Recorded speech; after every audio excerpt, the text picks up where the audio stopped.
Hello, welcome to Breakfast All Day. I'm Matt. She is Christy. He is Alonso.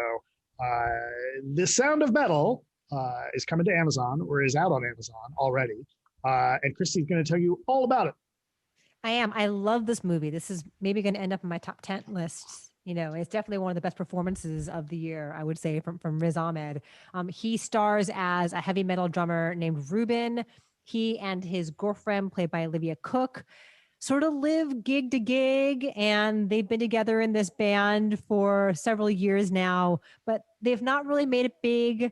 They kind of have a bit of a following. They live out of their RV and travel from town to town and play like individual gigs and set up their merch beforehand. And it's not a glamorous life, but they seem pretty happy. They seem pretty fulfilled until one day he realizes that his hearing is going, and it it degenerates rather quickly. It begins with like things are a little bit muffled until really truly in no time he's deaf.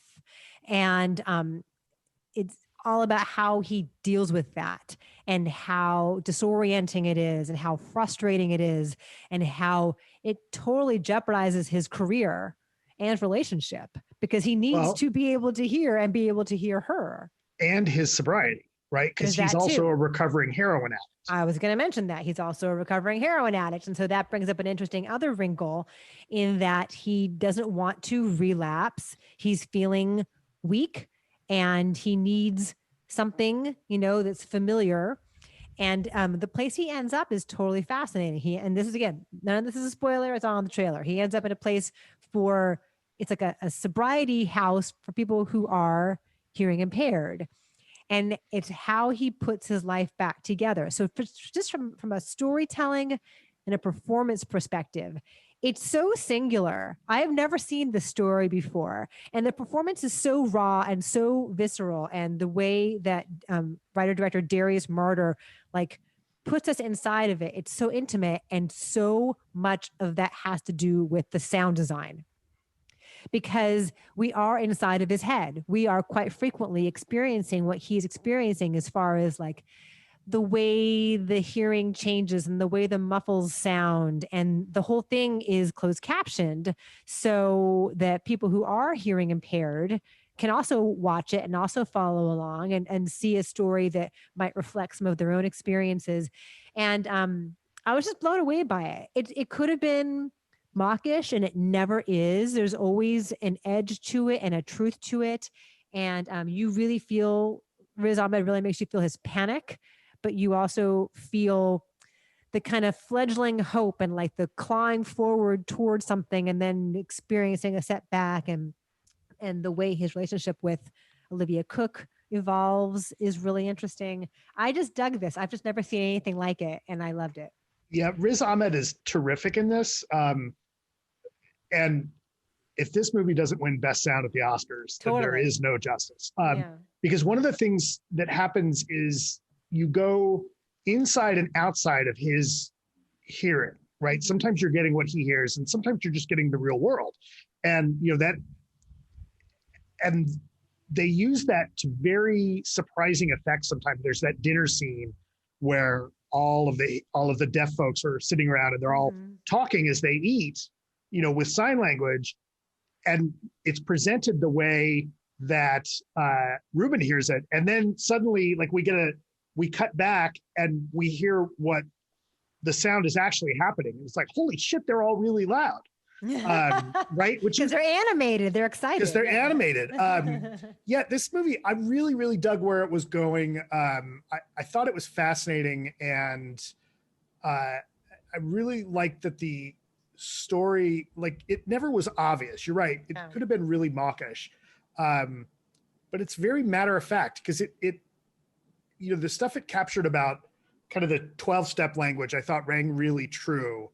And yeah, I really enjoyed this. And I like how they had so many deaf participants in it. Like they cast so many deaf kids in it. And yeah, I just found this fascinating. And the counselor at the halfway house, the guy who runs the sobriety house, is Paul Racy. He is an actor and he's a veteran. And I suspect that a lot of the story that he tells in this film is his story, but there's just deep authenticity to his presence and his work as a guide for Ruben through this. Alonso. I agree. Riz Ahmed's performance is terrific. It's very committed. It's very, it's heartfelt without being showy. And I think, the sound design is impeccably done. This is not the first film to sort of provide kind of perspective hearing on behalf of a character who's dealing with stuff. I mean, you can go all the way back to the Liberace vehicle, Sincerely Yours in the 50s, did something like this, but they do it very well. And it's well put together. I had some script issues with this movie. To me, I felt like there's 3 or 4 pivot points along the way where something really major happens to the Riz Ahmed character that kind of take him by surprise. And I'm thinking, somebody would have talked to you about this before. Like, this wouldn't have just snuck up on you. There would have been some setup for this, and I don't want to get too into it because some of it's spoilery. But I think I know what you mean. Yeah. So that kind of bugged me. And then also, like, there is a much larger ongoing discussion regarding the deaf community and the idea that as a community, they don't see deafness as something that needs to be cured. There's a really great documentary called Sound and Fury about the cochlear implant and the controversy over that within the deaf community of, like, parents thinking, oh, well, if my children are genetically deaf, but then they get this thing, then that's going to, like, separate them from me. And the movie touches on that, but they don't really dig into it a lot. And the fact that you're dealing with a character who is an adult, who has lost his hearing as an adult, and who is a musician, I think there's a somewhat separate conversation that has to take place in terms of his adjustment into being deaf that this movie doesn't want to have. They just sort of plunge him into the whole, he's in recovery and he's now deaf, so he's got to go to the deaf recovery place, and then he's got to deal with all the stuff about deafness that they treat in a way that I don't know. I felt like there was a couple scenes missing that would have helped me kind of have a through line to who this character is, what he's doing for himself, and how other people are treating him.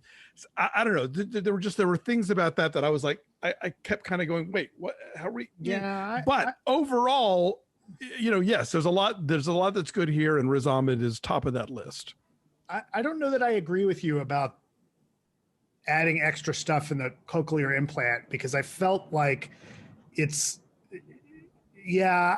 a little bit thinking like, I kind of felt like I could see that coming, because, part of what that sober house is telling him is like, I mean, for instance, like Riz Ahmed's character is an addict, and he's never not going to be an addict, right? He's always going to be an addict the rest of his life.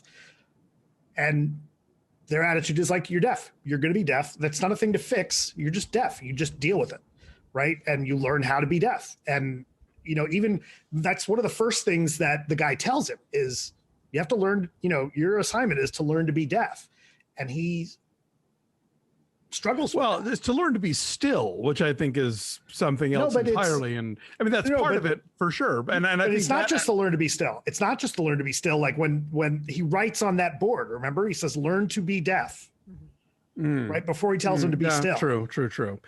Anyway, nonetheless, I think there are larger issues here that this movie kind of glides over or doesn't address in a way that would have made more narrative sense and would have made this movie more dramatically satisfying for me. But these are small things. Overall, I agree. There's a lot to like here. I just don't love it because of that. That's why you use the word satisfying, because I was going to say that I felt extremely satisfied by its approach to the choices ahead of him, and I love the ending. Great ending. The ending is beautiful and perfect. Great. Yeah. No, the ending works really well. I just wish along the way there were just several junctures where I was like, wait, somebody would explain this to you better, or you would ask questions about this before just doing this, so that was my thing. See, I'm a little bit on I have to wonder, and I kind of, I have a friend, a very good friend of mine, is a sign interpreter, and I kind of want to get one of her friends' take on this movie, because this movie is, it's subtitled only when people are speaking, and the sign is never subtitled. Like, you never get that in this, and it makes me think, like, this movie's, is this movie made for a deaf audience? I think it's made did for you everyone. remember I The mean- Tribe, which was Yeah. entirely in sign language at 0 subtitles? The tribe was it Ukrainian or was it Russian? I don't think I Ukrainian, saw I that. want to say. I think it was Ukrainian, and it was signed, and there were no subtitles. Yeah. We had to just figure it out, Yeah. and it was excellent. And so Great movie. You know, I felt like this movie didn't need to connect the dots for me, right? Like a heroin addict would have I mean, I just assumed that like, oh, he would have gone through a halfway house before, right? So or a sober house before. Like, oh, you're stepping outside of that? That's not going to come as a surprise. But Anyway. Well, he's 4 years into his recovery, but the deafness is a potential trigger for him to start using again. Again, I just think it piles these things together when they maybe required a little bit of separate addressing. But, obviously your mileage may vary. This is a thing for me and it wasn't a problem for y'all. So Okay, so what's your number, Alonso? 7.2. What's yours, Matt? I'm going up to 9. I think I was a little low. Go All ahead. right. So wait. So Matt yours? is 9. Yours is 8. No. No, I'm Alonso is 7.2. 7.2. I'm 9.4. So we're 8.6. Okay. Thank you. Anyway, it's on Amazon. It is. So thank you for watching. Like this video, subscribe to our YouTube channel, follow us at BeFastAllDay on Twitter, Instagram, and Facebook, and check out our Patreon page at patreon.com/BeFastAllDay. We're recapping The Mandalorian and The Queen's Gambit, and because our subscribers chose it for us, we'll be talking about the Sean Connery classic, The Untouchables. Thanks for watching. See you guys next time. Bye. Bye.